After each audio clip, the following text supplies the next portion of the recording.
Alright, so today I'm going to show you how to make Turkish coffee. Now, Turkish coffee is generally not that well thought of by the specialty coffee community because the brew method tends to produce a ton of bitterness in the cup. And traditionally, the way that you work around that is by adding sugar and cardamom into the brew so that you kind of mitigate a lot of that bitterness. And I have to say, brewing it that way really is a treat, and everyone needs to try it at least once. But today, I want to show you a brewing technique that won't produce all that bitterness, so that if you want to make a sweetened, spiced, traditional style of Turkish coffee, you absolutely can, but you do not have to in order to end up with a delicious cup of coffee.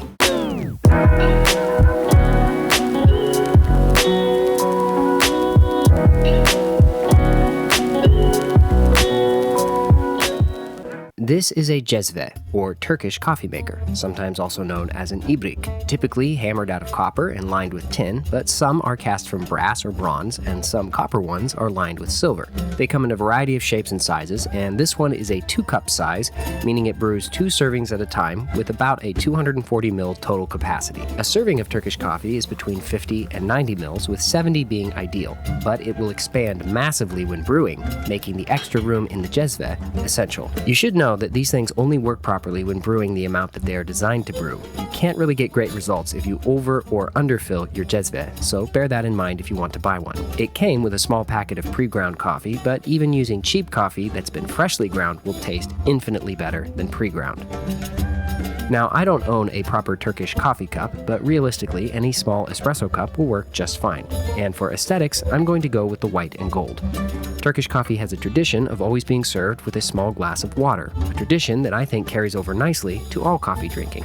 Like I said, a serving is typically 70 ml, and every article I've read on brewing great Turkish coffee says to use a 10-to-1 ratio water to coffee. Since I have a 2-serving cezve, that's 14 grams of coffee, ground powder fine, and then combined in the cezve with 140 ml of water.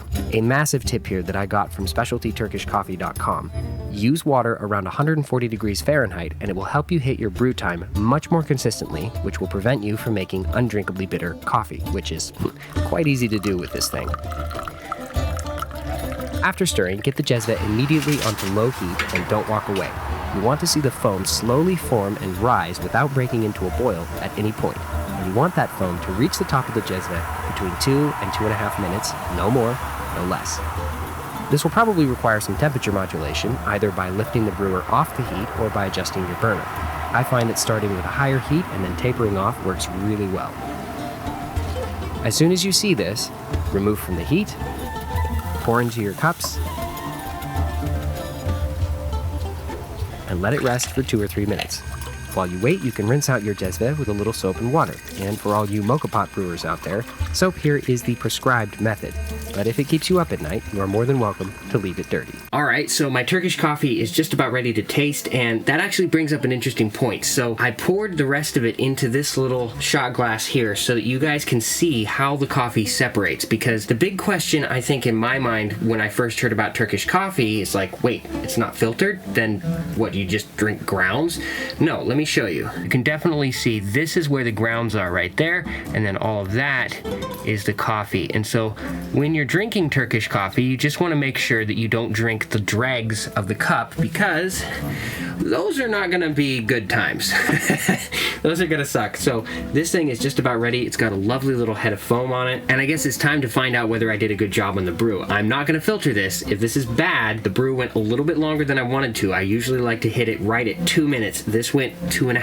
I think I got my temperature on the stove a little bit off for that first minute. It takes practice, and sometimes I screw it up. All right, palate cleanser first.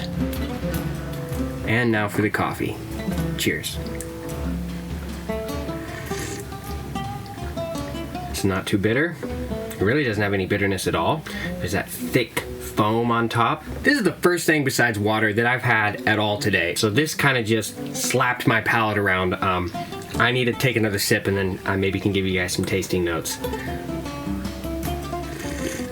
Okay, so I think I nailed it. I think this is a delicious cup of coffee. It's not bitter, and I'm pretty sensitive to bitterness. It's got a nice texture to it. It's got a great head of foam, which every cup of Turkish coffee has to have. It's hitting everything that I want. I would highly recommend using a naturally processed or sun-dried coffee, where they allow the coffee cherries to kind of naturally decay and fall off the beans, as opposed to a washed coffee. I think a lot of those fruit and funk notes, if you like that style of coffee, I think they come through really well. It's got a semi-thick texture. I think the closest thing I could compare it to would be a mocha pot, but again, you have that layer of foam that is just unlike any other coffee you've ever had. To anyone wondering if this is an inexpensive way to kind of create espresso at home without a machine or a press or anything, the simple answer is no, it's not. You cannot produce espresso without an espresso machine or an espresso press, and while I think that a mocha pot really can work well as a sub for that, this doesn't, because you have to let it naturally settle all the grounds, and then you would have to separate it off and then try to mix it into a latte. So, like, one, that's going to be a pain in the butt.